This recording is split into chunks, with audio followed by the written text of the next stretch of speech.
तुलसी मैया की जय।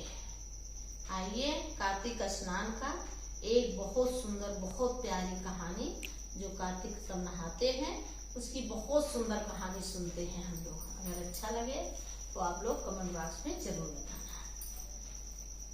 दो बुढ़िया थे, दोनों बुढ़ियों का कार्तिक स्नान का ये बहुत सुंदर कहानी है।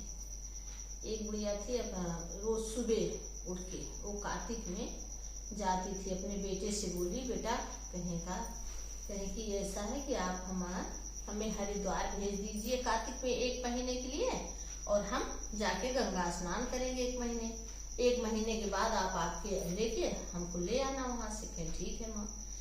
बेटा कहा अपनी बहू से, अपनी पत्नी से कि तुम मेवा डाल के बहुत सुंदर से माँ के लिए तुम वो बना दो लड्डू, क्योंकि माँ जा रही गंगा स्नान करने। तो कही ठीक है। तो बहू जो थी वो गरीब घर की थी और उसके घर में पूजा पाठ होता नहीं था, लेकिन उसको बहुत पसंद नहीं था। लेकिन उसने कहा ठीक है।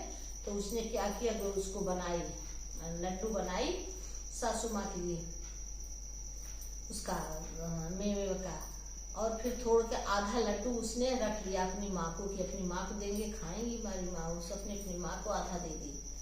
तो बेटा क्या किया, तैयारी किया और लेके गया हरिद्वार।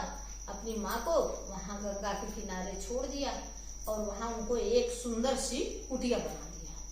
बूढ़ा क्या करती थी, माता जी 4 बजे नहाती थी, दिन भर इधर उधर भजन सुनती थी और जो कोई आता था वो जो लड्डू ले गई थी बूढ़ा मावा अपना नहीं खाती थी, जो कोई आए उसको खिलाए।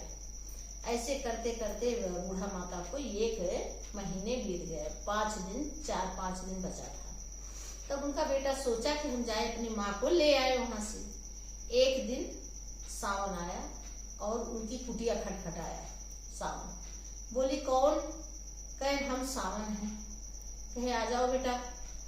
सावन आए और बुढ़िया ने एक लड्डू निकाला और सावन को दिया, लो बेटा खा लो। और क्योंकि कार्तिक मास में कुछ न कुछ खिलाना चाहिए, आप आए हो। कहें ठीक माँ। उसने सावन खाए 1 लड्डू और खा के जाते समय उनकी एक कुटिया में 1 पैर मार दिए। उनकी एक कुटिया, एक तरफ की दीवार उनकी सोने की हो गई कुटिया की। फिर दूसरे दिन आए वो भादो। तो कहे कि काना कौन? खटखाए कुटिया उनकी। कहे हम भादो में अच्छा काम होता है, छठ आती है, सब कुछ होता है, मतलब सब कुछ होता है। तो कहे ठीक है आओ बेटा। और फिर भादो को भी 1 लड्डू दी। कहीं बहुत बूढ़ा माता कहीं भादो से नमस्कार की, कहीं बहुत पावन महीना है भादो का।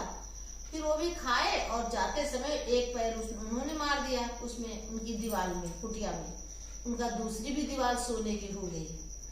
फिर तीसरे दिन अश्विनी आए, मतलब क्वार महीना अश्विनी आए।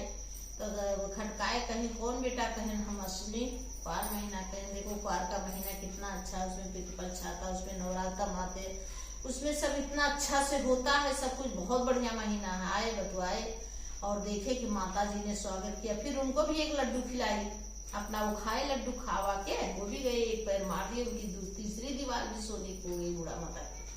फिर माता जी थी चौथे दिन कार्तिक आए, जो कार्तिक का वो स्नान कर रही थी। कार्तिक आए, खड़काए उनकी कुटिया। कहीं कौन बेटा? कहे हम कार्तिक है। कहे आइए भैया बहुत अच्छा है, उसमें दिवाली होती है, कितना भैया दूज गोवर्धन पूजा, कितने अच्छे व्रत आते हैं और सब कार्तिक माह नहाते हैं, कितना अच्छा हो जाता। आए उनको भी दिए, वो भी चौथी दीवार में मार दिए और उनको बहुत आशीर्वाद देके कार्तिक माह गए। बहुत सोना चांदी उनके घर में भर गया। चले गए। फिर 5वें दिन उनका, मतलब आखिरी दिन उनका बेटा आया। देखा सब लोग, बुढ़िया ने सबको खूब सोना बांटी, खूब सारा सोना अपने पास रख के फिर गाजे बाजे के सब बताए। कहें यहाँ मेरी माँ थी, ये तो उनका घर ही नहीं है, मैं तो कुटिया बना के गया था। कहें उनसे कार्तिक महाराज खुश हुए और उनको सोने की ये कुटिया बना के गए हैं। बहुत सारा धन ली, वहां जो बचा था बांट के सबके। बुढ़िया गाजे बाजे के साथ यहाँ आई अपने घर। तो उसकी बहू कहा पता नहीं क्या करके आ रही है कि सब इतने खुश हैं, पूरा सब इतना सब कर रहे हैं। तो सब कहे क्या है, सब कहे अरे बहन देखो तुम्हारी सासू माँ आ रही हैं, बहुत सारा धन लेके आ रही हैं। वो कहीं फिर भाई कहीं आरती वारती सजाओ, बूढ़ा की आरती करो। कहीं ठीक है कि वो फिर उसने 1 साल बीता तो उसने अपने पति से कहा कि मेरी माँ जाएंगी वहाँ हरिद्वार की कार्तिक नहाने। कहे ठीक है। वो अपनी माँ को बुलाई और क्या की वो बुलाई अपनी माँ को और उनके लिए खूब सारा मेवे के लड्डू वड्डू बना के वो ऐसे ले गए। अपनी सासू माँ को वहां छोड़ आए गंगा जी के किनारे हरिद्वार और उनकी भी कुटिया बना दिए। आए, बूढ़ा अपना खाती थी और खा के दिन भर सोती थी, यही एक काम करती थी बूढ़ा, उनकी सासू माँ। जब 4-5 दिन बचा तब उनके आए सावन, तो खटकाए उनकी कुटिया, तो कहे कौन है, तो कौन, तो कहे कि हम सावन है, सावन पुनीत महीना, भोलेनाथ का दिन है, ऐसा है वैसा सावन है, माँ हमें बहुत भूख लगी, कुछ खिलाओ।